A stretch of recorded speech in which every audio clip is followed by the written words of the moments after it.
وہ سوال یہ ہے مولانا کہ تقریباً ہر بھائی کے ذہن میں یہ سوال ہوگا کہ اگر کوئی مسلمان بدعتی ہو، وہ کلمہ شہادت کا اقرار کرتا ہے لیکن وہ بدعتی ہے، تو ایسے بندے کے ساتھ تعلق رکھنا، اس کے ساتھ مل کے عبادت کرنا، یہ شریعت میں کیسا ہے؟ بدعتی کا انجام بہت برا ہے، اور ملک میں ایسے فرق بھی موجود ہیں کہ جن میں بدعتیں موجود ہیں۔ ایسی صورتحال میں بحیثیت مسلم ہمیں کیا کرنا چاہیے؟ مغالطے دور کرنے چاہیے۔ میں مغالطے کہوں گا، ایک دوسرے کو پڑھتے نہیں، اس لیے طرح طرح کے سوال ہیں۔ میں جن نے اہل بیت کی بات کی ہے نا، جانتا ہوں کہ اہل بیت یہ ایسے کام کرتے ہیں، یہ بیتی لوگ ہیں۔ آپ سمجھ لیں بات کہ انجام ان بیچاروں کا کیا برا ہوگا، جبکہ دین میں دو گروہ علماء کے، ظاہروں کی بات نہیں، علماء کے دو گروہ شروع سے چلے آتے ہیں، بڑے بڑے امام اور عالم۔ ایک تو گروہ ان لوگوں کا ہے جو یہ کہتے ہیں کہ ہر بدعت بری نہیں ہے، کل بدعت نظرارہ جو ہے یہ مخصوص ہے، عام نہیں ہے۔ کتنی چیزیں جو بعد میں نئی نکلی ہیں اور ان کو کوئی برا نہیں کرتا، خاص کر اہل سنت کے سب طبقات مانتے ہیں، اہل حدیث بھی مانتے دوسرے۔ یہ دو اذانیں کی جمع کی سب جانتے ہیں کہ یہ رسول اللہ کے زمانے میں نہیں تھی، حضرت ابوبکر کے زمانہ میں نہیں تھی، عمر رضی اللہ کے زمانہ میں نہیں تھی۔ یہ دو اذانیں جمع کی نا، ایک پہلے ہوتی ہے ایک پھر بعد میں، یہ حضرت عثمان رضی نے شروع کی۔ یہ بھائی عبد المنان بھی جانتے ہیں، صحیح بخاری مسلم سب میں۔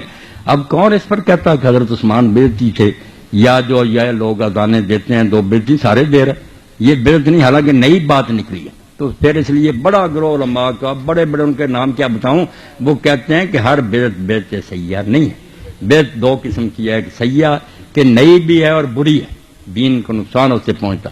ایک ہے کہ وہ نئی ہیں باتیں مگر دین سے نہیں بگڑتا، دین کی رونق ان سے بڑھتی، اس کو وہ بدعت حسنہ کہتی ہے۔ اس کی بہت دلیلیں دیتی ہے، ایک میں نے دے دی۔ اسی طرح تراویح کی جماعت کے بارے میں کہتے ہیں کہ رسول اللہ نے یہ بند کر دی تھی، حضرت عمر نے اپنے زمانے میں باقاعدہ شروع کی، اب ہر جگہ ہو رہی۔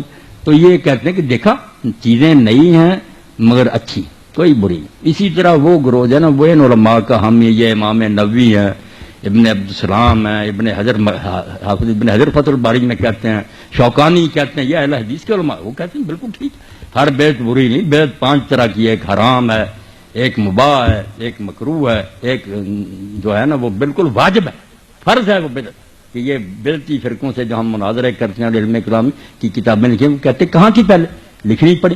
تو یہ بحث علمی ہے، وہ کہتے ہیں ٹھیک ہے۔ ایک گروہ تھوڑا چھوٹا جو کہتا ہے نہیں دین میں ہر بدعت گمراہی ہے، تو یہ مسئلہ علمی ہے، جھگڑے کی بات نہیں۔ اس بات پر ہم کہے وہ بدعتی ہو گئے، وہ کہتے ہیں اگر ہم نے قرآن مجید کھانے پر پڑھ لیا، اذان سے پہلے صلاۃ کے کو برا کام، نئی ہے ضرور مگر دین درود شریف کو بھی جائز کرتا ہے، قرآن پڑھنے کو بھی جائز کرتا، تو اس کو وہ بدعت حسنہ میں داخل کرتے ہیں۔ میں نے بڑے بڑے علماء کا حوالہ دیا، عبد المنان صاحب کو میں پھر بعد میں بھی دکھاؤں گا، بڑے بڑے کہ ہر بدعت کو نہ برا کہو، کئی چیزیں بدعت ہوتی ہیں مگر وہ بہت اچھی ہوتی ہیں، وہ اس پہ لگے ہوئے۔ وہ علماء جو ہیں بیچارے کہتے ہیں ہم مانتے ہیں کہ یہ چیزیں سب نئی ہیں مگر کوئی بری نہیں، میراث سے بھی نئی بات ہے، مگر یار سال بعد حضور کی محبت بڑھاتے ہیں، رونق بڑھاتے ہیں، مسلمانوں کو توجہ دلاتے ہیں، کتنا نبی اعلیٰ تمہیں خدا نے دیا، تو یہ بدعت حسنہ ہے، مانتے ہیں کہ نئی ہے مگر اچھی ہے۔ تو یہ پیچھے سے اختلاف چلا آ رہا، بڑے بڑے علماء، اس سے کوئی انجام نہیں برا ہوگا ان کے پیروں کو۔